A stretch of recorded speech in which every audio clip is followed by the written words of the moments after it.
Saya sering dicibir penguasa, Pak. Jadi dengan nama Gerakan Jalan Lurus, nadanya itu sini seperti nggak percaya. Tapi saya yakin niat saya ini tulus, ya yang tahu hanya Tuhan saya sama saya. Saya seperti Pak Agus sampaikan, banyak dulu dari eselon-eselon 2 yang sekarang pensiun. Dari dulu kalau dinas itu sebulan 50 juta lebih, sekarang hanya 5 juta, 4 juta. Sekarang ketemu aja agak ewo, karena waktu puasa itu biasanya agak sinis sama kita. Ini yang pernah geger sama Pak Ganjar Pranowo di PTSP, Pak. Kalau sampean buka di YouTube, nama Ganjar dicatut. Ini bukan belantik, tapi penguasa Ganjar waktu itu mengatakan kalau ini belantik, tapi tidak apa-apa. Ini pengebor swasta di beberapa perumahan, di beberapa kawasan industri, termasuk di sana di kawasan Penjenengan, di Mijen, di mana di kawasan punya Tiongkok macam-macam. Jadi dia tidak tergantung pada BPN, dia swasta murni. Tapi ketika ngurus izin itu hambatannya selalu begitu. Makanya kami di Gerakan Jalan Lurus, syukur Pak Agus nanti bisa bergabung. Saya senang. Memang kita milih hal yang baik. Itu dicibir orang. Tidak apa-apa. Bahkan hari ini saya mestinya menggantikan Pak Imam Suroso menjadi anggota DPR RI pun belum dilantik, sudah setahun. Karena memang di DPR itu katanya tidak ada yang lurus. Jadi dengan Gerakan Jalan Lurus itu banyak yang risih. Ini yang saya terima betul. Jadi oleh karena itu saya sangat menghargai upaya penjenengan semua.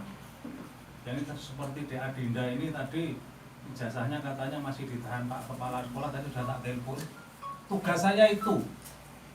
Kemudian tugas saya bagaimana menyampaikan kebenaran pada semuanya. Kemudian semuanya itu bergerak. Jadi semuanya itu bergerak. Kalau Gerakan Jalan Lurus, ini Bu Yayi, ini yang pernah di Pusat Perdamaian ikut ya? Ikut. Oh, ikut. Ini secara resmi kita MOU dengan Satgas Saber Pungli Pusat. Kalau dulu Irwa Sumpori masih Pak Bugiarto, nah sekarang ganti Pak Agung. Dulu kepala sekretariatnya masih Pak Widianto Pusopo Bintang 2, sekarang ganti Pak Agung Madgul. Jadi kami memang tidak main-main di hal-hal yang nyimpang. Tapi bukan kami ingin ke yang represif, tapi ingin yang ke pembinaan seperti ini. Ya, kalau penjenengan ada kesulitan, ada kesulitan yang berkaitan dengan urusan dokumen kependudukan, kemudian di BPN, kemudian di keimigrasian, kemudian perizinan dan lain-lain, silahkan nanti menghubungi Bu Yayi atau Bu Yohana, nanti biar dibantu. Ya, siap. Oke. Jadi penjenengan tidak usah berkecil hati. Nggak usah bergegaruk, semangat dan semangat. Lah, kalau penjenengan, saya tak cerita latar belakang saya. Bapak saya kuli pasar di Beringharjo, Jogja, jadi kuli. Jadi kuli pasar, ibu saya jualan gedung. Saya hanya tamatan SMP, makanya masuk polisi juga balok 1. Saya masuk 78 polisi itu 92 saya keluar, saya pengusaha. Saya dulu nyupir macam-macam. Itu saya jalani. Kalau panjenengan hari ini berlatih perawatannya itu bagus. Kalau saya dulu kalau bahasa Jawa itu buruh. Saya buruh menek klopo, buruh matun, itu hanya sekedar cari makan. Nah, oleh karena itu izinkan hari ini saya agak kagum dengan apa yang dilakukan oleh Bu Yohana. Beberapa waktu lalu Bu Yohana saya kenalkan dengan Bu Tuti. Bu Tuti itu anggota DPR RI dari Komisi 9 yang membidangi sektor ketenagakerjaan.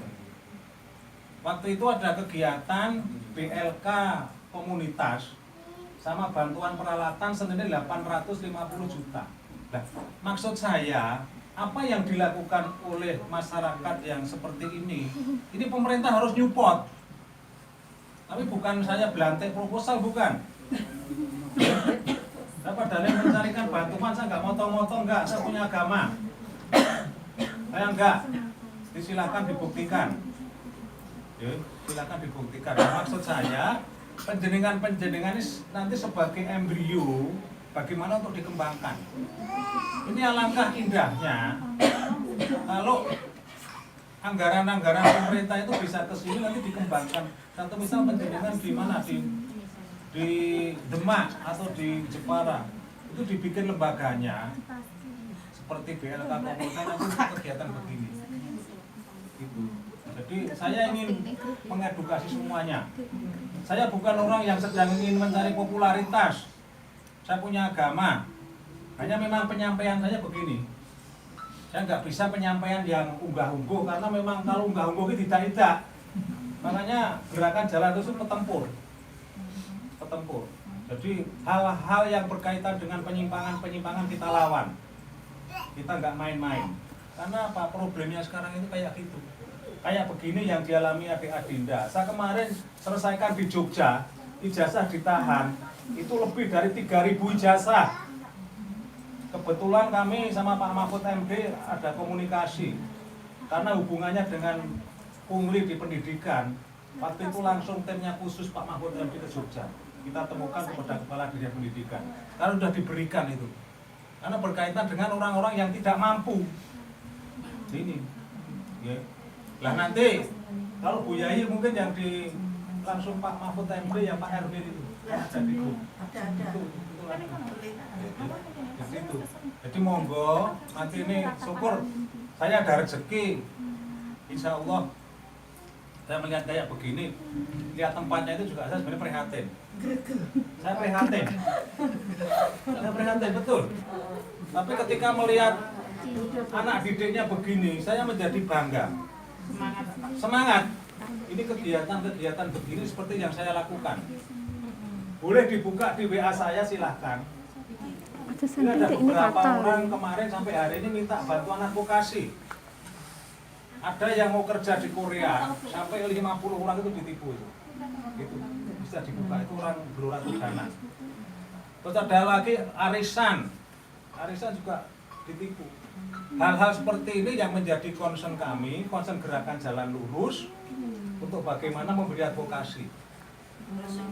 Kami tidak sedang berbisnis, walaupun saya seorang pengacara. Saya pengacara. Saya tidak sedang berbisnis bukan. Saya benar-benar advokasi sosial. Pak Rianto sudah usia 61 tahun. Jadi kalau usia saya 63 tahun seperti Nabi Muhammad, saya masih punya sisa waktu 2 tahun. Gitu. Tapi walaupun saya 61 tahun, ponakannya sudah sehat. Saya ini goyang benda sepanuh. Artinya saya ingin nanti terbuka semua. Kalau kita ingin berbuat baik, itu pasti cobaannya gede. Ya, kalau kita ingin berbuat baik itu cobaannya gede, itu pasti. Itu sampean buka di Al-Quran kalau sama Islam memang begitu. Jadi jangan berkecil hati. Jadi saya ingin nanti atas bimbingan Bu Yohana sama Mas ini yang kebetulan dokter mana ini? Mas Abi ini yang pakalnya nanti nyuwun tolong dilatih. Saya ada beberapa tempat.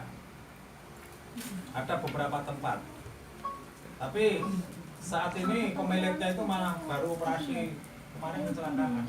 Kemarin tak tawarkan ada di Purwokerto, Purbalingga, Pemalang, Tegal, Semarang. Kemudian ada di Kudus, di Pati, Rembang, Blora, yang mau jadi Ponorogo, Magetan itu ada. kepala bagian Enggak apa-apa nanti dia. Yang penting disiapkan yang baik. Gitu. Dan saya ingin semua nanti kalau memang bekerja itu diniati dengan kejujuran, nggak usah main-main. Ini tadi pagi-pagi saya sudah ke Semarang, ke sebelah ini, ke tempatnya Pak Julianto. Saya ingin buka depo pasir, tapi bukan untuk saya cari pekerjaan. Jaringan saya mulai dari Magelang, daerah Serumbung, Muntilan, kemudian Sleman, Klaten, Boyolali yang nambang pasir itu banyak. Itu awalnya dia kesulitan nambang pasir, selalu diurusi, diperes-peres sama oknum tertentu. Lah, ini kita berikan advokasi, kita berikan jalan keluar agar bangsa Indonesia itu nanti produktif. Jadi jangan baru mintip-mintip malah Wah, ini akhirnya menjadi tidak baik. Nah, sekarang kita ingin mengajak semuanya untuk berani menghentikan semua praktek-praktek yang tidak baik. Itu harus kita hentikan. Makanya ini penjadian itu beruntung jatuh di Mbak Yohana yang kebetulan niat untuk kegiatan sosialnya tinggi. Seperti Pak Rianto ini bukan pamer. Saya bersama teman-teman saya itu memang fokus di advokasi sosial. Ini mohon izin Pak Agus saya sampaikan ya. Jadi beberapa waktu lalu ada orang Rembang kecelakaan di Ambarawa. Itu mau dimintai 27 juta Pak. Ketika kecelakaan yang kita suruh Mas Hafid, yang sering kita share itu akhirnya juga nggak diminta Pak. Karena kita memang meluruskan, bukan kami ingin mencari salah. Kemudian waktu di Jakarta sama di Jakarta Utara. Itu orang Purwodadi mau diminta 17 juta. Jadi dengan gerakan jalan lurus kami ingin ini ada satu komunikasi sosial, kemudian untuk bersama-sama melakukan amar ma'ruf. Saya tidak nahi mungkar karena nahi mungkar sudah di bidangnya Habib Rizik. Jadi saya harusnya ngerti nahi mungkar. Jadi kalau pemahaman soal apapun itu kita paham. Urusan pemerintahan kita paham. Tapi kami tidak ingin menjurus yang hal-hal yang sifatnya menyinggung. Tapi kami di gerakan jalan lurus sering tersinggung. Karena kita itu niatnya baik, ya, niatnya baik, kadang-kadang dengan sinis. Dikira kita itu dengan nama begitu itu, kami itu main-main, bukan. Kami bukan seperti yang lain LSM yang interbatok. Paham interbatok? Iya. Minta-minta, meden-medeni, bukan. Makanya saya ingin tetap saya berjalan dengan tegak, dengan dangan. Karena saya tidak ada beban. Saya tidak ada beban. Hidup saya sudah cukup dengan bersyukur. Nah nanti kalau panjenengan itu masuk dalam komunitas saya, kemudian sampai itu bisa berhasil. Kalau saya sudah tua, Pak Rianto mampir gini, seperti ini tadi suruh makan apa? Pecel. Walaupun agak asin. Asinan. Asinnya rawu gitu.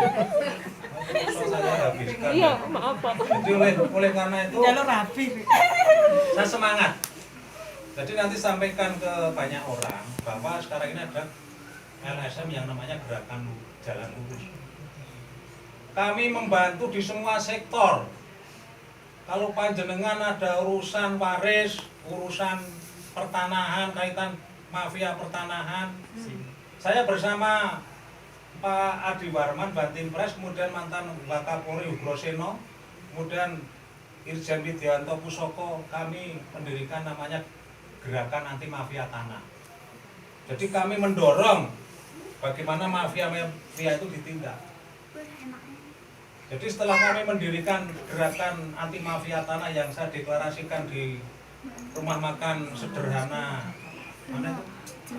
Pandanaran, 2 bulan kemudian Pak Sigit dilantik, Jokowi perintah sama Sigit untuk ikat mafia tanah. Jadi kami itu sudah ada di mana-mana. Kami ada di mana-mana. Jadi oleh sebab itu saya ingin penjenengan nanti semangat dan semangat. Ojo minder. Ojo minder. Saya pernah ke Surabaya. Itu di tempat jual itu loh obat-obat untuk perawatan. Itu tak tanya orangnya bukan dokter, juga bukan yang berlatar belakang seperti apa di kesehatan, bukan. Dia orang biasa, dia sarjana ekonomi, tapi sukses. Itu yang beli bahan di situ itu dari luar Surabaya dan itu tidak boleh tidak boleh dikirim. Jadi dia itu yang beli itu datang sendiri, tidak dikirim. Entah apa itu nggak ngerti. Tapi katanya kepada penjaganya katanya takut untuk dipalsu katanya, karena pernah ada pemalsuan. Nah saya ingin nanti Mas Abi, kalau nanti kita jadi mengembangkan itu, sekaligus nanti kita buka yang untuk supplier untuk anak-anak ini. Ya, kami di Jakarta punya kenalan yang importir barang-barang begini. Jadi nanti kita sifatnya kita itu bekerja sama, saling menguntungkan, saling mengisi dengan catatan satu, jujur total. Oke, sanggup sampean? Insyaallah. Sanggup kok insyaallah. Jujur Iya. insyaallah. Iya. Siap. Jujur kok insyaallah. Iya, aku insyaallah loh iya. Ya, iya gitu kan ya. Kalau insyaallah gitu ragu-ragu. Saya kemarin di acara di Pati, nggih, halal bihalal. Ya. Harusnya kaos yang saya bagi lebih, Iya. tapi kenyataannya kurang. Jadi kaos 150, Bukan. yang datang 70, kaosnya cek kurang. Bukan. Kemarin di Pati itu banyak yang di dalam kan hanya 50. Saya bawa kaos 80. Yang di dalam nggak umat. Loh. Terus kemarin waktu di mana? Semarang. Sama toh? Hilang Katanya ada yang 8. kehilangan Hilang 8 rompi, rompi 800.000. Ya kayak gini itu apa? Padahal udah jujur itu. Makanya kalau bicara jujur jangan insya Allah. Siap. Siap atau iya atau tidak. Siap. Oh, kayaknya mau sama. Karena apa? Ketika kita milih jujur, Nak nanti malu-malu Tuhan rasa itu kuman. akan memberikan banyak cara Amin. untuk bagaimana mencukupkan kebutuhan manusia. Amin. Tapi kalau kita terbiasa dengan hal-hal yang namanya tidak jujur, ya selamanya tidak jujur. Boleh cerita tentang kejujuran? Nanti dulu sebentar. Oh iya, siap. Nanti. Jadi saya rekomendasikan nanti sampean bisa beli buku-buku bekas di Gramedia itu berjiwa besar. Iya. Itu banyak, itu murah, paling pas obral 5.000, kadang TikTok, tapi itu sampean beli satu saja. Itu di situ ada hal yang bisa panjenengan pakai. Syukur kalau panjenengan punya duit. Saya rekomendasikan beli bukunya Yakob Utama. Judulnya Bersyukur Tiada Akhir. Itu bagaimana cerita Kompas Gramedia Group itu membangun satu organisasi bisnis sebesar sekarang. Modalnya dengkul. Pak Yakob Utama seorang guru, kemudian PK Oyong seorang Cina, miskin, itu sama-sama miskin. Tapi dengan semangat, sekarang bangun Gramedia Group, toko buku, Kompas Group.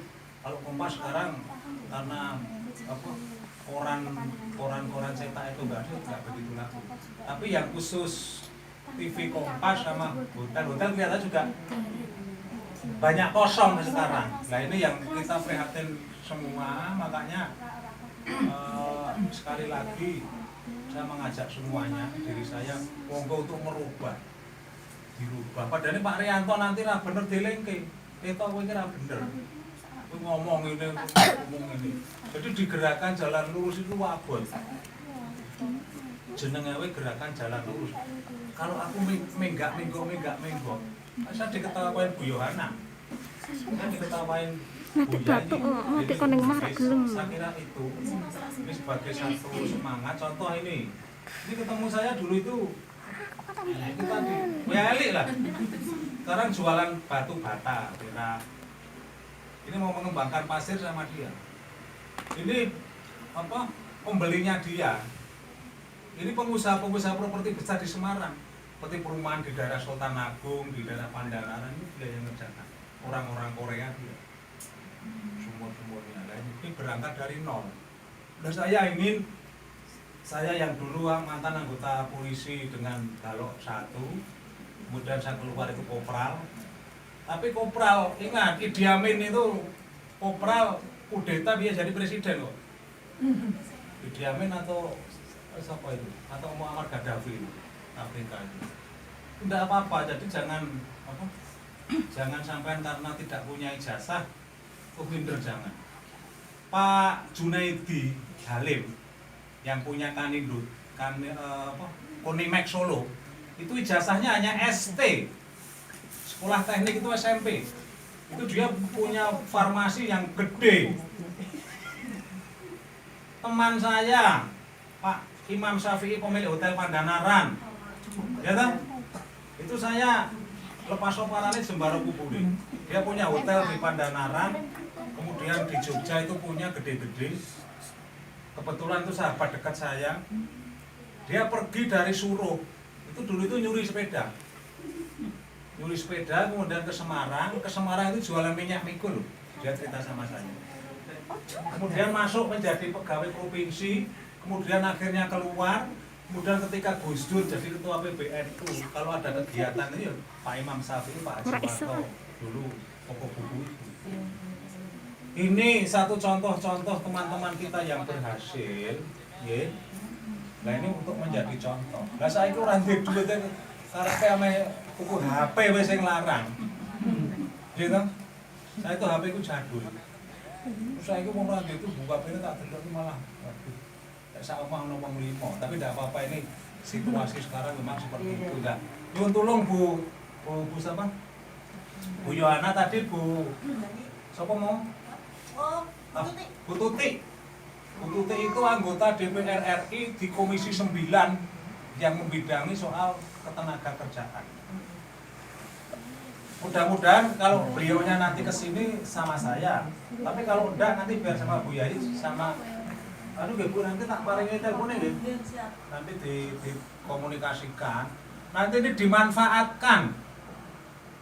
Paham nggih? Ini yang rumahnya ngaran putih ngaco. Oh ngaran nanti dapile Bu Tuti. Kendal. Demak Ramelu. Sama Tiko. Ambarawa. Oh Ambarawa bisa masuk ngaran. Nanti itu Di sini ada semua se-Jawa Tengah ya. Kita se-Jawa Tengah. oh maka masuk. Masuk. Masuk. Cedak JBL makan ya. Masuknya mana Pak? Cedak. Sango Pak, sango. Napa? Sango. Lah aku biyen gelandang ning pasar esuk kali ngono mulane aku guyon. Terus saya tidur di pasar